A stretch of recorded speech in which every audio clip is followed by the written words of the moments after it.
This program is brought to you by thepodcastfactory.com.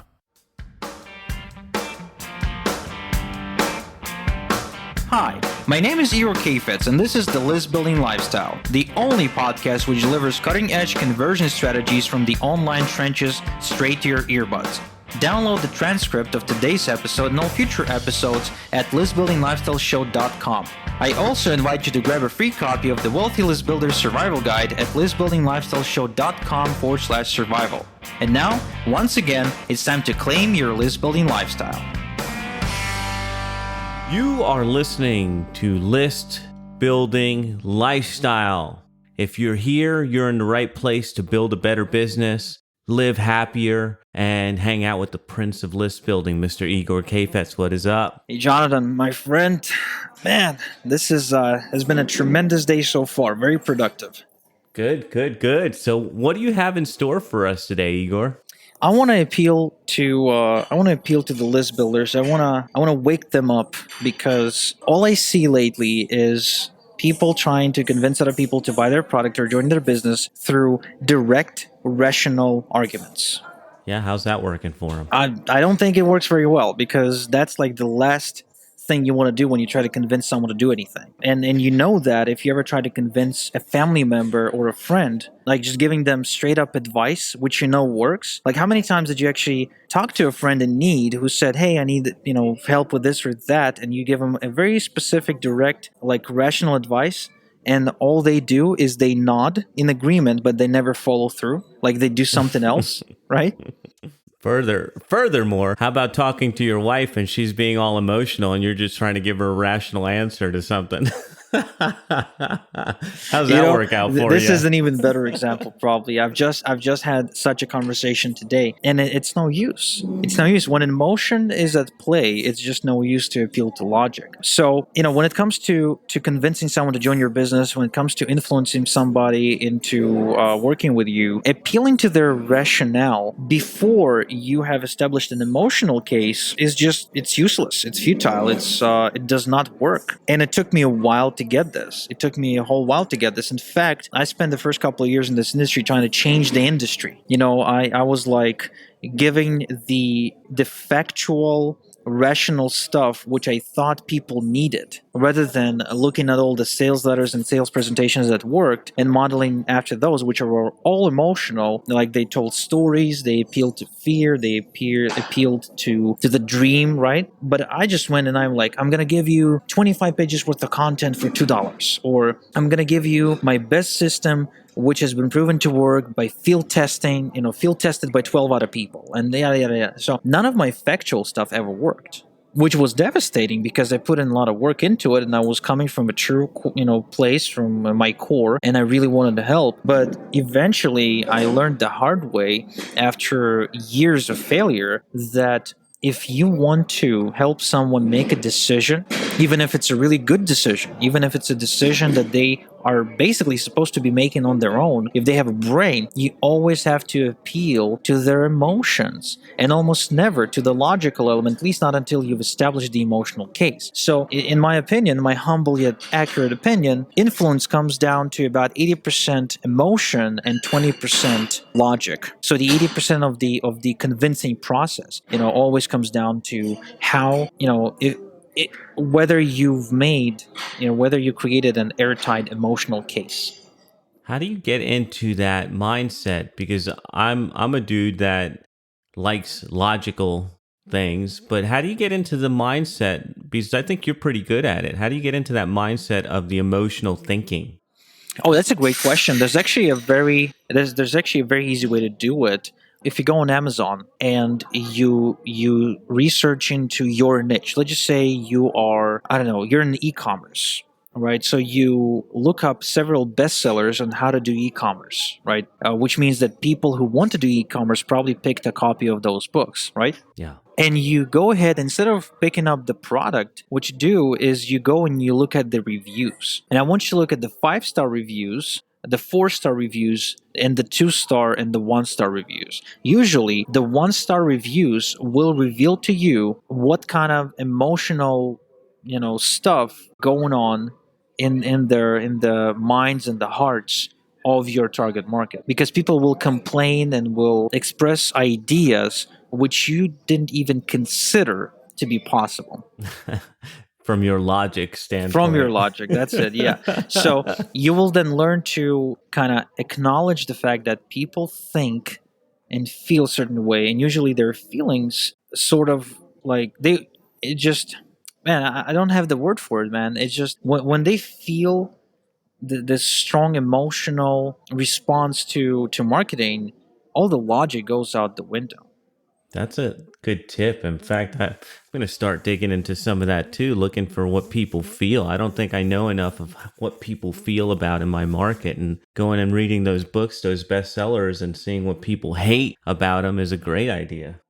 Yeah. So one of the examples I can give you, like everybody knows, everybody realizes that there is no such thing as instant change and overnight success. We all know that, right? What?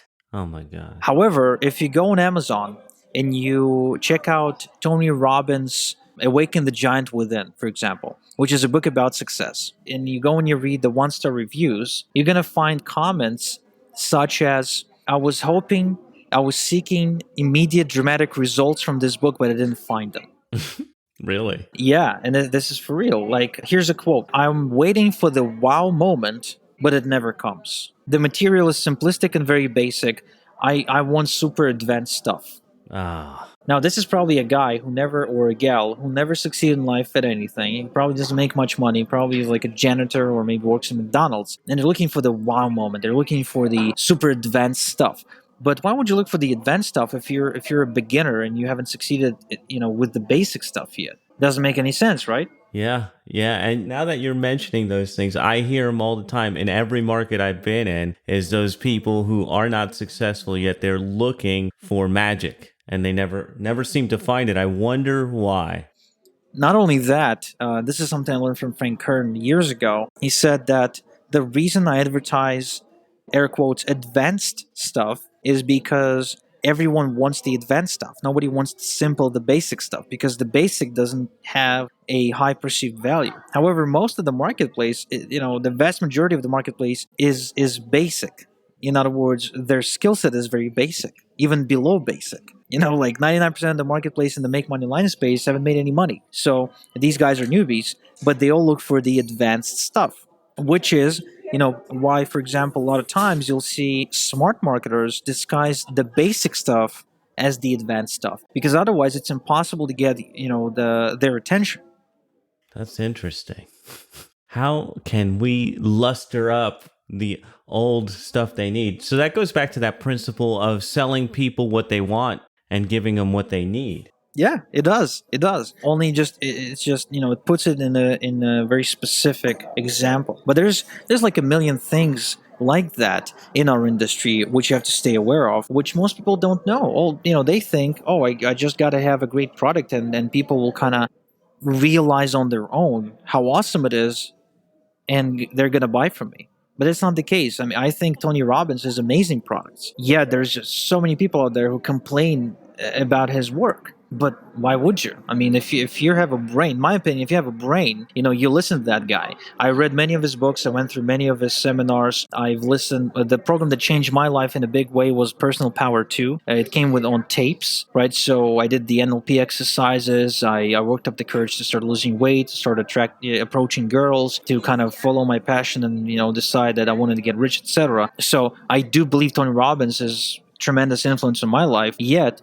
there's a ton of people out there who consume the same material, never done anything with it, right? So they obviously need to be communicated with in a different way than I was. Yeah, that's interesting. I mean, are those the people that you want, though? Is the people that don't take action? If you're communicating on that emotional level, is it attracting the wrong people, or how does that work? No, I don't think there's actually anyone who's like a bad person or who doesn't want to take action. It's just they have blocks that prevent them from taking action. So they probably have some fears or insecurities so deeply, ingrained inside that they simply won't take action, and that's how they express their frustration. They need to blame someone, because people always seek to put responsibility for their results, or especially lack of results, on someone else. Just like, the frustrated folks usually turn to God, right? So they always seek for that outside of self cause for success and failure. But I believe if Tony were to have a one-on-one conversation with each and every one of these people, there's a good 9 out of 10 chance, right, that they would walk out hugging, and Tony would convince them to change their life, because he would pinpoint the very specific fear or insecurity or a desire or something in their emotional system that would allow him to get in and help them overcome their hiccups. So this is something you're really good at. The Kindle book tip I like, or not Kindle, Amazon tip. Any other tips that you can give us to getting into that mindset, and in particular that emotional mindset that our market might be in? Oh, yeah, absolutely. So again, it comes back to studying the material that's already really successful. So think of all the best-selling authors out there in your niche. So if you are in the productivity niche, obviously go ahead and read the 4-Hour Work Week. And then when you read it, you want to try and analyze, why did Tim Ferriss, spend the first chapter or the bulk of the first chapter talking about him traveling to Argentina, learning how to salsa dance, and eating out, guacamole or whatever. Like, I don't know, like I remember him spending a long time painting a really rosy picture, right? He kind of almost bragging about how awesome his life is. So the reason that he did was because that's why people want to work the 4-hour work week. That because they want to not work at all. They want to have fun and travel and have someone else do the work, but they would claim all the money. So that is why the first chapter, or the preface to the book, that's why it was all about that. Now it gives you an idea, of course, that even the people that seek productivity, which at first glance might seem like they want to get more done in less time, right? At the end of the day, all they're looking for is to live the list building lifestyle. Yeah. So you know what's interesting about what you just said there is we were talking about the negative emotions and the fears, but now you flipped the script and you're also talking about selling the dream. True, but think about it this way. When you read how Tim Ferriss brags about having this amazing life and making a ton of money in the process while you slave away in a cubicle, does it make you feel good? I guess it depends on who you are. For me, it inspires me, but for some people, might make them feel shitty about themselves. Well, if you're circling back to Tony Robbins, there's only two reasons why people do things: either to avoid pain or gain pleasure, right? So if you're the gain pleasure personality, right, you see the pleasure element and you go for it. Right. But if you're like me and you're the avoid pain personality, when I first read that book, man, I felt like shit. Yeah. I felt like a loser. So it first off, sure, it makes you believe that, hey, someone out there lives this amazing life. However, at the same time, you feel like crap because you're not that someone. So, the way I choose to respond to that is to start, just to become proactive about achieving that lifestyle. But that's just one example of what you look for. There's a million other examples. So whatever the niche you're in, make sure go and pick up at least 3 best-selling products, whether courses, coaching programs, seminar DVDs, or books in that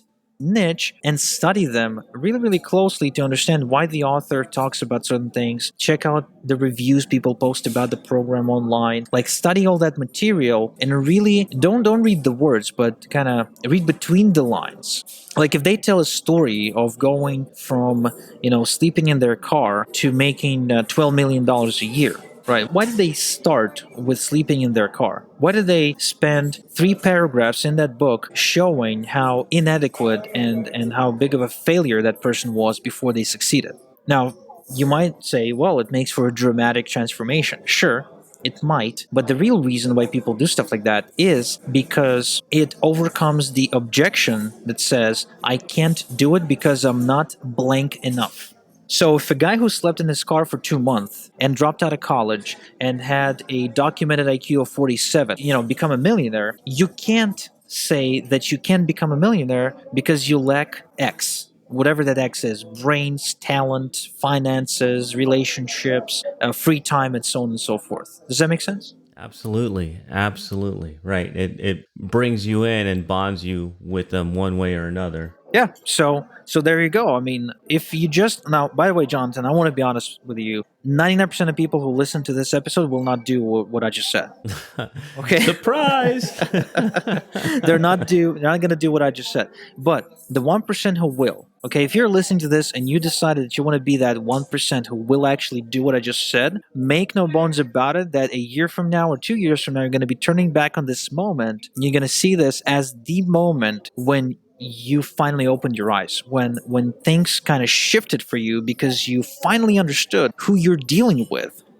Because a lot of times, like, I see great people, hardworking people, honest people try to succeed from home, and they try to talk to prospects and recruit them into their business. But the problem is there's a huge disconnect. No one can explain it, right? No, not the person selling, not the person buying. They can't explain. They just decide that it's a disconnect and they don't do business. But oftentimes disconnect is because the primary communicator, which in this case is the person who's trying to recruit the prospect, is not on the same wavelength as the prospect. They're like on different levels. And so if you want to sign more people up into your company, you have to get down, okay, to that level. Now, this is not to say that people who you're recruiting are less intelligent than you are. No, but in the evolution, right, in the progress that you have to make going from a nobody to becoming a self-made, millionaire, you kind of go up. Like your awareness goes up, your intelligence goes up, etc. So you have to get down to where you were starting out in order to recruit the people that are just coming in. Does that, like, I know it's not the most simplistic explanation, but does that make sense?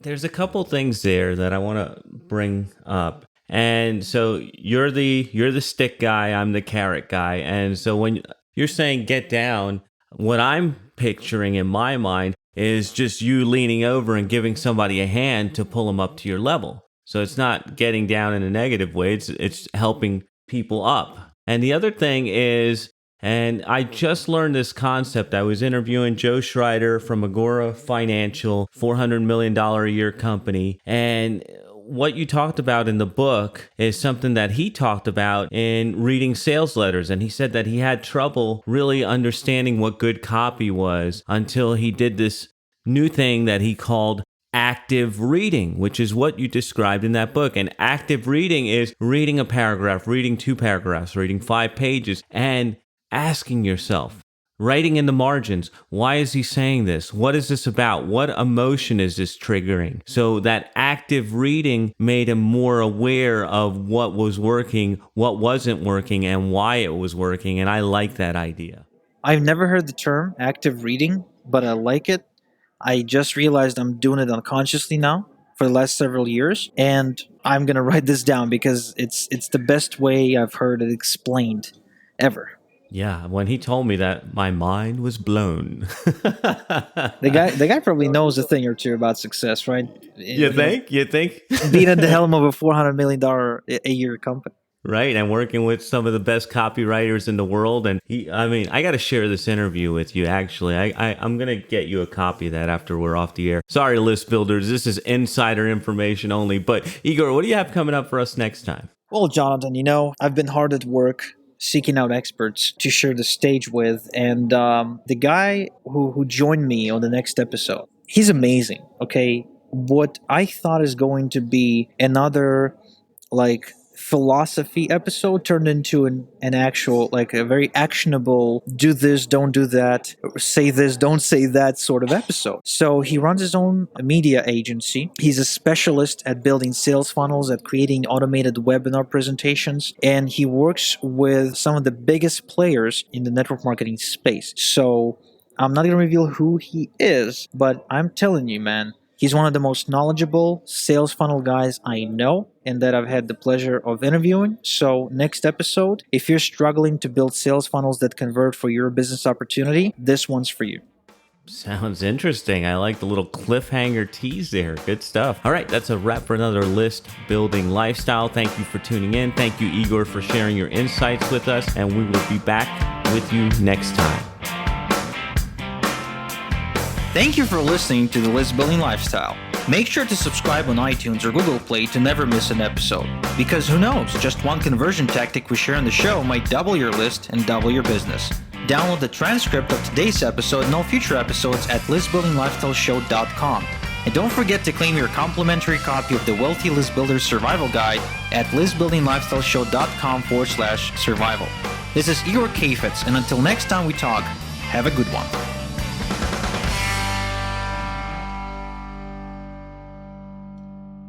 This is thepodcastfactory.com.